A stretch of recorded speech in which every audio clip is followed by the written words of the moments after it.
Hey, you all. Welcome back. Y'all already know what it is. You see the title of this video. This is Real Housewives of Potomac, RHOP, Season 6, Episode 2, before we get into it. So, last video for Potomac, Episode 1, I thought that I did not need to give a disclaimer, but I was wrong.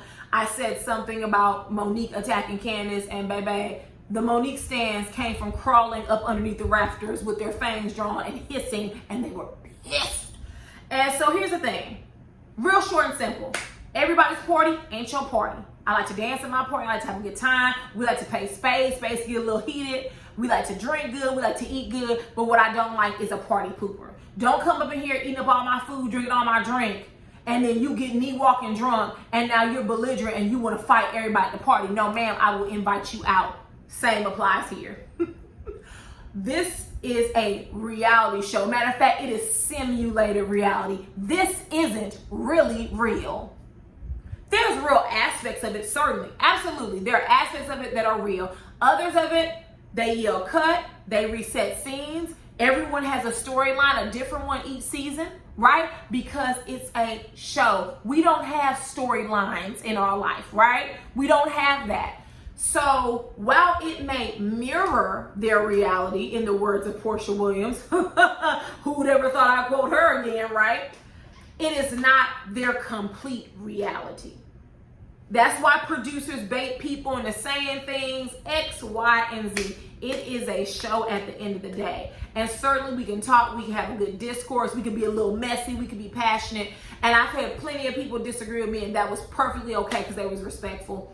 You make a left turn when you start calling people out their names, when you start calling me out my name, you go tanking left field with that one. So I don't know what's wrong with some of y'all, but we don't do this here at the Canary Party. We like to have a good time. So if that's not your type of hype, that's fine. I ask that you leave now, okay? Because you flop into my comments, talking crazy to me or talking crazy to other subscribers or people who have commented, baby, before you know it, you're going to be booted out of the party. You're going to knock on the door, and baby, you're going to be hating from the outside because you cannot get in. So now, now that we are clear on that, okay, because some of y'all got a little beside yourself, so I'm going to let you reset. I'm going to let you go in the bathroom, put a cold towel on your face, and rethink some things. So once you do that, come back out and join us. But if you continue to act a fool, baby, no. You take that riffraff around the corner, down the block from your mama's house. Don't try it at mine. We pick up where we left off. Giselle and Karen are arguing still like a couple of fools at the table. So we're left with the question is, what is Sing Sing? Everybody wants to know. Mia's like, what is it? Ashley's like, what is it? And Karen really doesn't say, but Giselle was like, girl, you know you lying. Whatever Sing Sing is, whatever you about to say, you know you are lying. And so Giselle, or Karen calls Giselle the first lady from hell, which I've said in my Potomac reviews before, I could totally see Giselle being a terrible, and I do mean terrible, first lady. I would not seek good counsel from her for nothing. She could not advise me on anything because I would have the fear that she would be going back and telling my business. But anyways, Mia kind of chimes in and she's like, you know, Karen is my friend, but I'm a good judge of character, and I could tell that Giselle has a good heart. And I said, girl, Giselle doesn't have a good heart, more like a cold heart, but not a good heart. And so Karen's like, well, listen, this was the beginning of the downfall of our friendship to me. So Karen goes back 4 years, and Bravo rolled that beautiful bean footage. She claims that Giselle wished death on Ray. Now, I will say this. What Giselle said 4 years ago, I don't agree with Karen. She was not wishing death on Ray. What she did this episode, out of line, and we'll get to it. But, babe, they rolled that beautiful bean footage, and, you know, I keep wanting to call him Roy. Ray tells Giselle, he's like, listen, you won't have all this beauty for long because you need to hurry up and settle down. Looks wear off. So you out here taking your time, but baby, this is not forever. And Giselle said, and I quote, he will be buried 6 feet under, and I will still have this face. not wishing him death. Karen, you did a little stretch. And even Robin said, well, why are you bringing it up now? And Karen gonna say, well, my kids were young and they were hurting. Karen, that's just like that damn lie Mia told us last episode. I'm 36 years old. Okay, Karen, your children were 16 and 27. And you were too busy tonguing right down at y'all party, talking about your children was hurting. Girl, you are full of BS. But anyway, so as they're talking about it, Robin keeps chiming in, and Karen's like, you know what, Robin? I'm the one walking down the aisle again. When are you getting married? I said, Karen, Karen,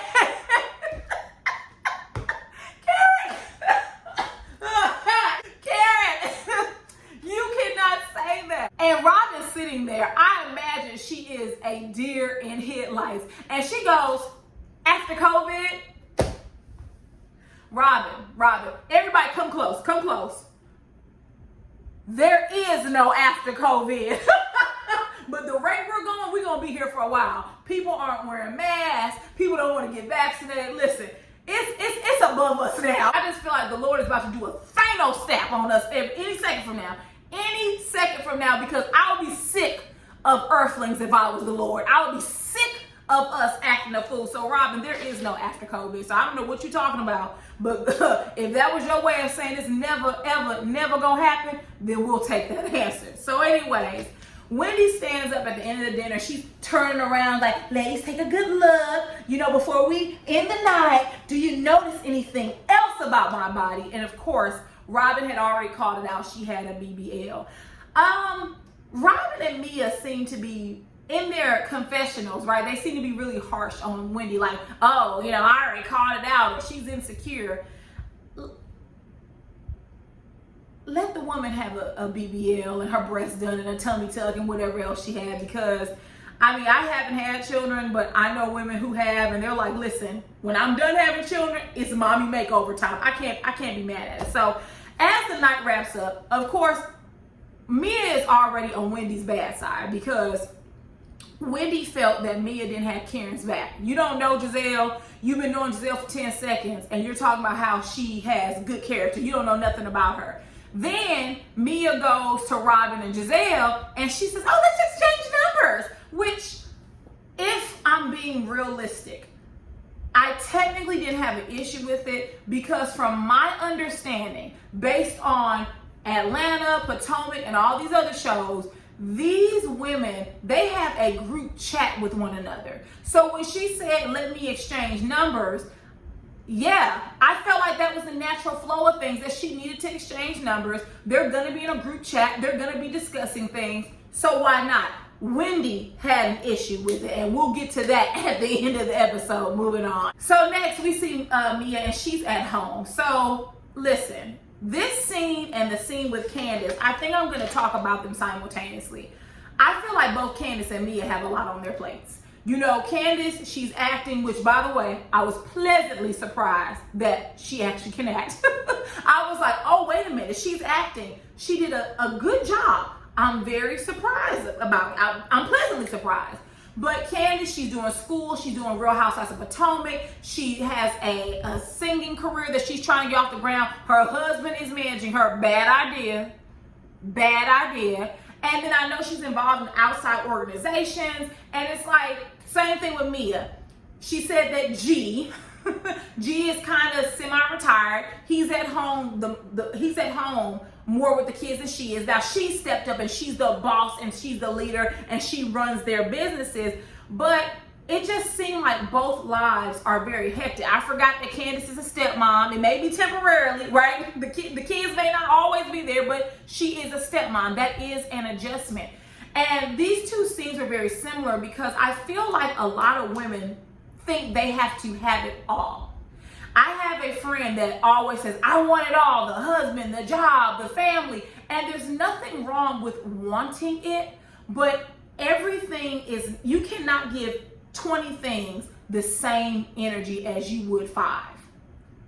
And you will burn yourself out if you do. Candace has far too much on her plate. And then Mia, I don't know. She says she's a boss, but I feel like G owned those businesses before her, maybe not. So you're just kind of stepping in for him.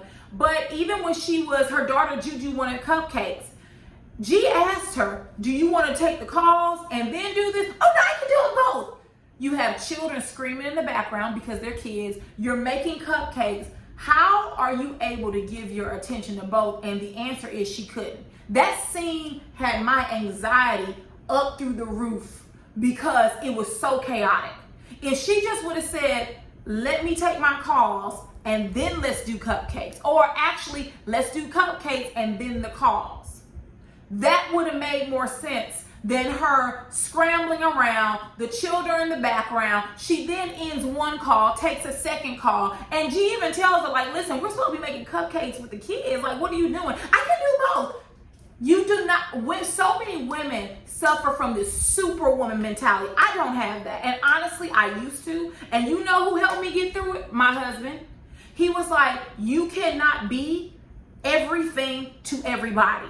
You cannot work 70, 80 hours a week and then hop on a meeting and then get on another meeting and then go to this event and that event, and then you have dogs, we're in a relationship. You have to slow down. He's the one who literally taught me, you need to relax, take naps, go get massages.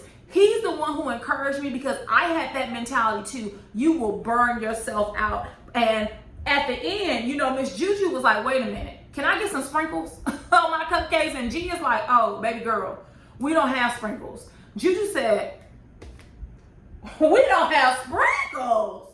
Wait a minute, my mama boss, we got this 3,000 plus square foot penthouse and we don't have sprinkles. Honey, Juju climbed herself out that seat, screamed and slammed her door, and that got Mia off the phone. Listen, I know we have to take business calls sometimes when life is happening, but Mia could have slowed all that down. Even G encouraged her. So for women, I think I just will say, you do not have to go 10,000 miles per minute. You do not. It is okay to be a boss. It is okay to be a mom. It is okay to be a partner, all of those things. But you do not have to overextend yourself to feel like you're being a boss or to say you're a superwoman. Like, that superwoman mentality will have you stretched out someplace trying to get oxygen.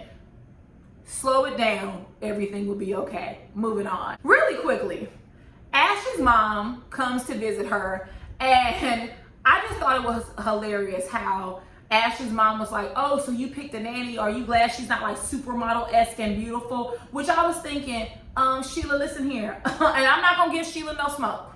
Last year, I went straight in on Sheila and I was gunning for Ashley, but she was a casualty of war. Okay, Ashley had pissed me off. Michael had pissed me off. Monique had pissed me off. And I had enough of it, okay? So I'm not gonna go in on Sheila, but Sheila, someone doesn't have to look good in order to be screwed, right? I mean, just ask your daughter, look at Michael. Ain't nothing. There are some fine older men. Michael is not one, and he's a predator. So just because someone doesn't look good doesn't mean Michael won't be interested in her, because honestly, Michael's interested in anything that has a pulse. And that's just real talk. So anyways, Ashley begins discussing how this pregnancy has been hard because she doesn't really have a sex drive, but Michael does. And if Michael don't get what he wants, when he wants it, he'll be grabbing asses and sleeping with prostitutes at the hotel down to Vegas. So we can't handle this. We can't keep going back this way. And so she says, you know, I may not have sex drive down there, but I have more than one hole. Not something I would have said in front of my mom. My mom is a very classy diva. And if I would have said, you know, I have more than one hole, my mom would have said, watch your mouth, young lady. Oh my goodness, Donnie, that's so vulgar. Oh God, that's exactly, oh my goodness, Donnie, that's so vulgar. That's what she would have told me. And she was just basically saying, like, she has to make herself available in other ways to Michael. Otherwise, he'll go out and stray. And honestly, I don't feel bad for Ashley. She has a post-nup. She has a prenup. Ashley knows exactly what she's doing. She's about to be on her second child at the time of filming, right? So Ashley actually has it made in the shade. She's just waiting to pull the trigger. And I can't say that I'll miss Michael. Moving on. Next, Robin visits Giselle. And baby, Giselle. Okay, all right. I'm not going to talk about her fashions, but let's talk about that house. That house is ugly, y'all. And y'all know it. When Robin pulled up, I glanced at the screen because I was working on something else. And I glanced up and I said, wow, why does Giselle have another home right next to hers? And in my mind, I said, well, that's her property. Maybe she built that home for her daughters, or it's a guest house. That's what I thought. Baby, the lights were not on all upstairs, because as I started to watch and Giselle was like, this is the West Wing. I was like, oh God, no. I said, tell me that someone did not attach a whole house to a ranch style house. Tell me that they did not do that. And that's exactly what they did. I was so pissed. And even Robin said it. The West Wing is beautiful, but the outside of the house is ugly as hell. And one of my friends on Twitter said it. They said Giselle is going to have a difficult time selling that house. And she is. Literally, she's going to have to drop the price, because I don't see anyone living there. And I was confused. What is that, the front of the house? Is that a front door on her West Wing? I guess. Anyways, Giselle talks around about Jamal. She says what we already know. It's a scam. What did she say in her confessional? I guess Jamal really does live in my phone. Yes, Giselle, he lives in your phone. So I think her and Jamal gonna call it a wrap, which, duh, because it wasn't really real. Here's when Giselle got out of line, right? Because the first time, right, I agree with Giselle. She was not wishing death on Ray that first time 4 years ago. But this time, let me tell you what the chick said. So they're talking, she's like, Karen, I will never talk to Karen. She can't talk about my house. She owes so many taxes. She said Ray will die before he buys a house again. That was a problem. Because one, you already know that Karen was insulted the first time you said it, right? I know y'all don't like each other. That's fine. But you already know that was a boundary. So then you proceeded right past that boundary. Then two, you're going to keep linking death to Ray. How would you like that if someone did that to Jamal Bryant? How would you like that if someone did that to you or your daughters? If you want to talk about taxes, cool. You all want to talk about how each other looks, cool. Y'all want to talk about each other's man, at this point, y'all do it all the time, cool. But why then bring in death? And Giselle, you know about the power of the tongue, right? Because you were a first lady. You were a first lady of a church, right? So you know what you're doing. Be very, very careful, Giselle, because you're swimming in dangerous waters. Giselle, this is a show.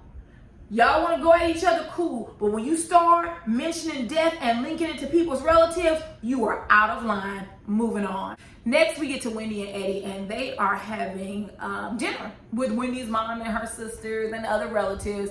And Wendy says none of her American friends will eat her food. Listen, Wendy.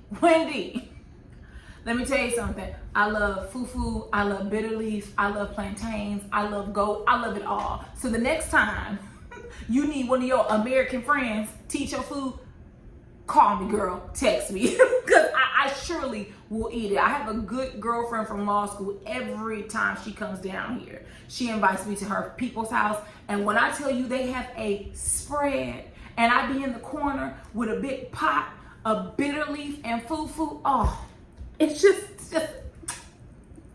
magnificent. But anyway, so Wendy Moms comes over and she's complimenting her boob job, which they do look good. They're not too big, they're not too small, just right for Wendy's height and build. And her mom was like, listen, after giving kids, I have flapjacks, so I'm gonna get me a boob job and you gonna pay for it. And I said, I know that's right, mama.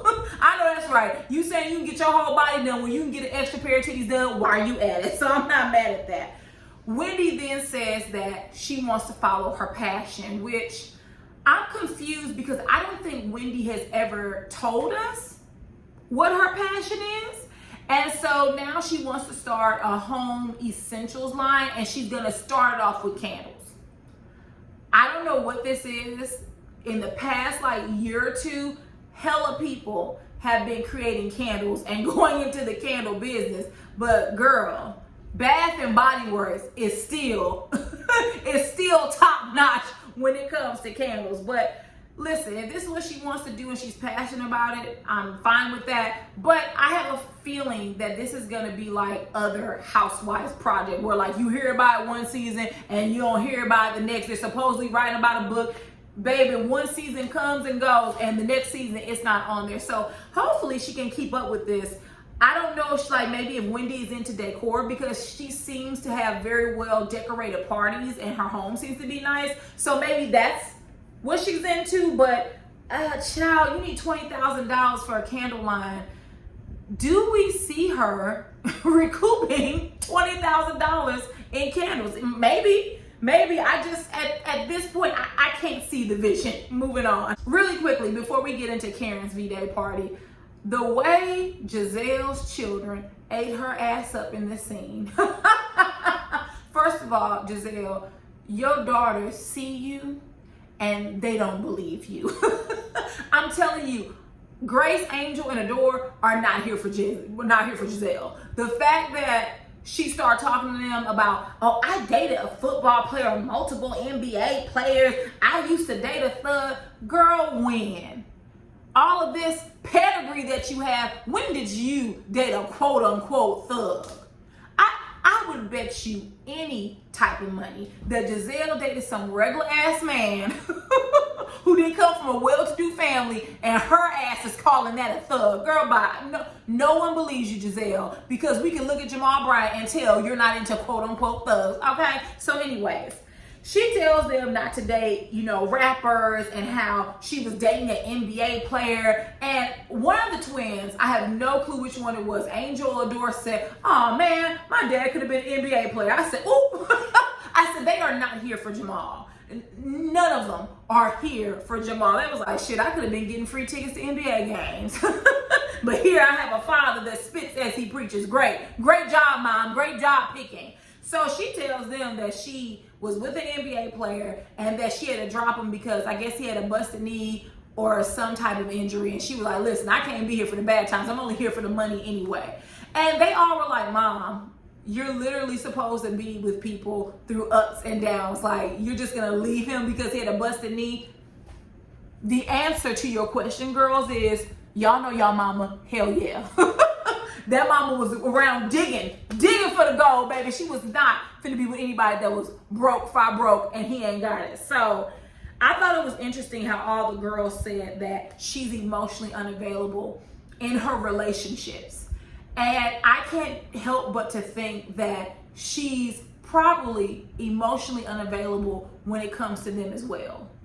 And that's why they're able to read her so well, because not only does she run her mouth to them, they hear how she operates, they see how she operates, and it's also how she operates with them. Because remember, when Grace was doing her one-on-one with Miss Grace, is so gorgeous, so gorgeous. When she was doing her interview with her mom, she was just commenting on her dating life and how you're not available and you do blow things off. When Giselle was doing the interview by herself, she was like, well, what she needs to be worried about, she needs to be worried about getting her permit and not my business. Giselle has chastised them in the past. I'm the adult, you're the kid. After she asked them a question and they answered honestly, I can almost guarantee you that Giselle as a mom off camera is hell on wheels. Moving on. Next, we finally get to Karen's love party. And although Giselle and Robin are invited, Giselle took that invite and threw it in the trash, which that's what we expected. You can't be wishing death on people's husbands and then going to their party, right? And Robin asked Juan, and Juan was like, hell no, I'm not going. And you all know that if Giselle isn't going, Robin isn't going either. So they're not there. They have declined the invite, whether politely or impolitely. And so then we see Mia and G arrive, and we find out that G has been married 1, 2, 3 times prior to Mia. Just, you can't make this up. You're the fourth wife. Sounds like Erica Jane. Erica Jane was the third wife. Do y'all think that they just marry and divorce these women because something's wrong? I mean, something is wrong, but 3 wives and you're the fourth one? Oh, no, ma'am. Oh, hell no. And then Ray makes a joke. He says, well, how'd you do that? Because I'm still on my first.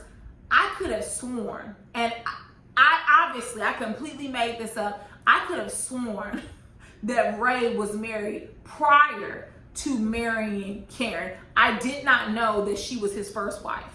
I'm with you, Ray. You're doing something wrong. Because a man of your stature and wealth should have 2 or 3 wives. By now, you better catch up. So then everybody else begins to trickle in. And Wendy asked where Robin was. And she was like, girl, she ain't coming. Giselle ain't here, so she not coming. And Mia made the comment. She said, well, this is a couples event anyway, right? And I was like, Mia, you're shady. And I love it. You're shady. Like, it wasn't even like nasty. She was like, well, it's a couples event anyway, right? In other words, her and Juan are a couple. So then Ashley arrives, but Michael doesn't come for obvious reasons. Michael will not be caught in hell with any of these women, probably with the exception of if Monique was still on the show. But anybody else, he's not coming to parties. He blew up the last party, Robin and Juan's engagement party. He acted a damn fool at that party. He was grabbing asses and doing some of everything at everybody else's party. Michael just needs to stay at home with the kids, and Ashley knows that. She knows that's for the best. Candace arrives. Quick fashion note. I noticed that when Chris and Candace pulled up, that it was snow outside. And I was confused because when Candace tipped her foot out of the car door, she had on gold strappy heels. In the wintertime, it's snow on the ground. Everybody else has on sweaters and boots. Candace, you ain't had no boots. Like, you literally are talking about, I'm cold. I would be cold too if I had on strappy gold sandals, heels in the midst of the winter. But you know what? These Potomac girls, we're not going to talk about their fashion every episode. No, we're not. We're just going to go ahead and move on. We're not even going to get our blood pressures raised. So Karen meets Candace at the door and they hug. And when Candace told her, like, I'm free, she was like, okay, so what do you want to do, right? She just asked, like, how can I help? And she said, so, you know, we won't talk right now. And Candace was like, no, I would like you to come over and see our new house. And I think Karen was overjoyed because here's the thing. What Karen did was wrong, and if it was me, I wouldn't speak to her again. But on a real level, if they miss each other's friendship, if they can work it out, then work it out. I mean, it's not me. Once you call HR on me and try to get me fired, it's a wrap. But if they miss each other, then fine. I mean, listen, they're supposed to be talking soon. They just don't talk at the party, which is for the best. We didn't need anything else to go wrong. So next, this is when we get into this dynamic, this weird dynamic between Mia and Wendy. I don't know why Wendy doesn't like Mia. I haven't seen anything that Mia has done besides asked her, what else have you had done? And as I said in my last review, I really don't think Mia was being shady, but apparently that was Wendy's last straw. She hadn't even met Mia, and that was her last straw with her. But they sit down and they start talking about pregnancy, and Mia's like, oh, I had 3 C-sections. And everyone's like, oh, wait a minute. You had 3 C-sections, then why did you have, vaginal rejuvenation? She was like, oh, that's because me and G, we go at it hard. And I was like, girl, Mia, I would have kept that one to myself, because in the last episode, I saw a lot of people get angry at Ashley because she had said that thing's been beat like a pole. And I was like, all right, that was a little crass, but it turns out it's true. That thing has been beat to a pole. In Mia's words, it has. So not something I would have said, right?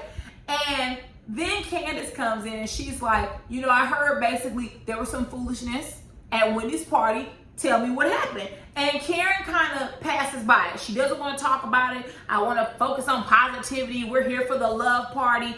And somehow they wrapped back around. I think because Mia was like, well, you know what? Listen, you should be worried about anyway because you're a real boss. And Wendy says, well, you're calling her a real boss now, but you didn't have her back at the table. So why wouldn't you have her back, basically? Why were you saying that Giselle has this good character and you don't know her? And Mia was like, well, I didn't know about the whole wishing death on Ray. She said she didn't fill me in about that part. Had she, I probably wouldn't have said that Giselle has a good heart. I wouldn't have said anything at all. So then Wendy starts asking all these intrusive questions. Like, she's like, well, do you think she has a good character? Yes or no? And if you do or you don't, why did you ask for her number? And Mia said, well, I was asking for their numbers because I was trying to lighten the air a little bit, something that you should have done because it was at your house. Now, that's when I became confused, right? Because I was like, other than the argument between Giselle and Karen, which is pretty normal, what else happened, or how long did that scene go on for? Because what I was getting from Mia was like, you're letting these two heifers sit up here and argue for hours and we're in your house and you should have shut it down. This was supposed to be a fun party, not people arguing back and forth. So I was just trying to mix and mingle and have a good time and, you know, lighten everything up, which you failed to do and you were a poor hostess. So then Mia, everyone starts saying, well, you know what, Mia, and Ashley said, if it were me, I would give my friend the benefit of the doubt, which we know to be true. We saw what Ashley did last season. I would give my friend the benefit of the doubt versus someone I've known for 10 minutes. And as they all start to kind of chime in, Mia was like, wait a minute, why do y'all have an issue and Karen don't have an issue? We're good. So Wendy said, if you stop talking, you'll understand. Wendy, that dismissive talking down to people because you're educated, you have to stop that. If you stop talking, you'll understand. All of you were talking. All of you were talking simultaneously. So it's not that she wasn't listening. She was talking just like you all were. I mean, it happens in this group, right? And then she told Mia, don't come for her. And Mia was like, I'm not coming from you. You're coming for me. And she said, she told Mia as they're talking, you know, they're going back and forth and they're sitting close together. And she said, don't put your hand in your face. And Mia said, well, what are you going to do? My hand is in your face. And exactly, what are you going to do? You're not going to fight me. You're not going to hit me. Wendy has far too much to lose. And so that's why Wendy made that face and she called her rude, because guess what? We're not going to do this. We're not going to fight. I can express myself with my hands as long as I don't touch you. Now, if I touch you or if I'm flinging and being, you know, wild with my gestures, that's different. But I'm talking with my hand and you're sitting close to me, then maybe you need to back up a little. If you feel like your space is being invaded, back up a little, right? And so Ashley was like, listen, we don't do well in this group with hands and face. No, you used to not do well with it. Now that person has been removed, you do just fine with it, because you see Wendy didn't get up and slap her or pull her hair or begin to beat her about the head, right? Right, because that's how you handle conflicts as an adult.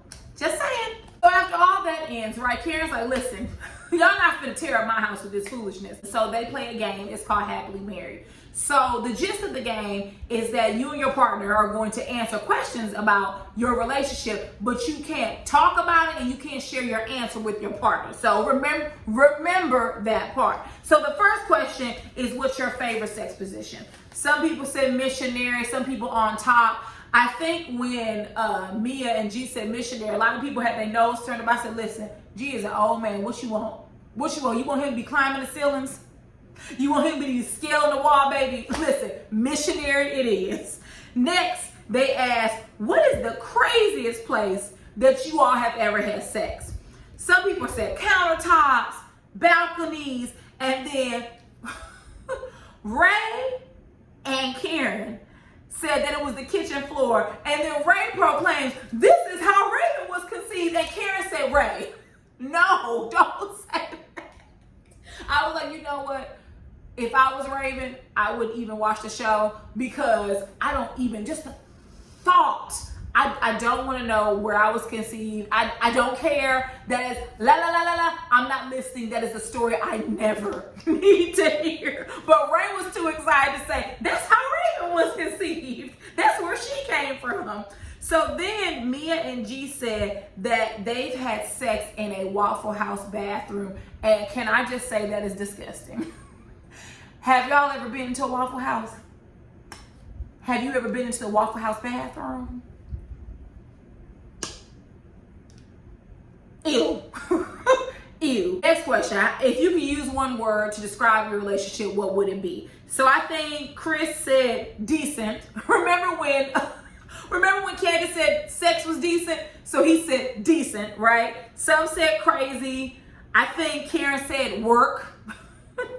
Eddie and Wendy. Now this is where things get hazy at, right? Because Eddie said loving, and then I think Wendy said something about great and something and loving, but she did have the word loving in there. But at that point I was like, Wendy, are you and Eddie conversing and no one's watching you or hearing you? Because it's odd that loving, okay, all right, okay. So then it's the fourth one. If your husband is attracted to one lady out of your friend group, who would it be? So Ashley says, I'm so glad Michael isn't here. I know you are, because he would have said Juan. When I'm telling you he would have wrote Juan and had a heart next to it, baby, it wouldn't have been Giselle. It wouldn't have been Mia. It would have been Juan. Definitely Juan for Michael. But anyways, so me and G both guessed Karen. Chris and Candace both guessed Giselle. And Candace is like, Chris is just enamored with Giselle. He loves her. And I was like, the way some of y'all wives describe your husband's crush on your castmates, baby, not me. I'm not gonna sit here and lie to you. Not me. I probably would have said, no, we're not gonna answer this question. We're not answering this question. No, we're not. We get to Karen and Ray. Karen answers Mia. Baby, Ray turned that board around and it said Katie. I literally screamed. I said, no! I was like, Ray! Katie! And when Bravo flashed back and you saw her and Ashley with the things, I said, no, Ray! Baby, I was sick to the floor. The fact that he said, Katie, I was like, what? That was so, I would have never guessed that in a million years. So then we get to Wendy and Eddie, and keep in mind, they're not supposed to converse with one another. So Eddie is writing on his board, and she said, what's that say? And he said, not applicable. You need to change that because that looks like Mia. Girl, what? One, you're cheating. But then two, why are you telling this man to change how it's written? Like, that looks like Mia. How does not applicable look like Mia? But even if it was Mia, what's the problem? I mean, listen, not a question, honestly, transparently, not a question I would have wanted my husband to answer, right? Because you're getting into murky territory. But you all are playing a game. It's just shits and giggles. You were going to be that upset that he wrote Mia? I know she's your nemesis, but damn. Like, literally, and I think Mia overheard her because in her confession, she was like, lies. Because when they turn their boards around, and did you guys notice when they turned their boards around, Wendy acted surprised. She was like, none, and she looked at his and said, like she didn't know he wrote not applicable. Girl, Wendy, this ain't a good look for you, Wendy. This is not a good look, and Mia, let Mia tell it, you're insecure. I don't know. I mean, if I'm being honest, the way I see it is that any woman who goes and changes her whole body, there might be a tad bit of insecurity there, right? You're a little bit insecure about your stomach, about how your breasts look, about how your butt looks, about how your face may look. So, true, but Mia, you've had work done on yourself, so that also means you had a tad bit of insecurity, right? So anyways, the last question is, where did you all first meet? I think Chris and Candace, it was at a restaurant they were working at. Karen and Roy met at CBC Week. A lot of husbands and wives have met at the Congressional Black Caucus Week, okay, in DC. Wendy and Eddie first meet when they were 17 in Baltimore. Just the way they were answering their questions, I kind of felt like Wendy was whispering some answers to him. And And Wendy was smart enough to try to change her answer to not make it look identical. And then lastly but not least, Mia and G, they met at the strip club. Mia was a bartender. Now see, Ashley, this is when Ashley made a comment in her confessional that didn't make any sense. So she was like, you know, that would explain why she needed vaginal rejuvenation, because, you know, strippers, they had to make it clap. And I said, Ashley, if strippers have to quote unquote make it clap, that's actually working a muscle, and that makes it stronger, not weaker and loose. But I'll let you have it because you were attempting to throw shade. It was just failed shade. At the end of the day, the party was a success, and Wendy and Eddie ended up winning, and I think Mia and G came in second. But Wendy, you and Eddie, more like you, did a lot of cheating. So I can see where this is gonna go with Wendy and her husband, and her being insecure and her trying to control him, and that led him to cheat. I can see the storyline from a mile away. But listen, we're here and we're gonna see it through. Get down in the comments and let me know your thoughts. And if there is nothing else, I will see you all later. The only thing I have in my head is Katie and Ashley with the titty tassels. I will see you all later. Mwah. Bye.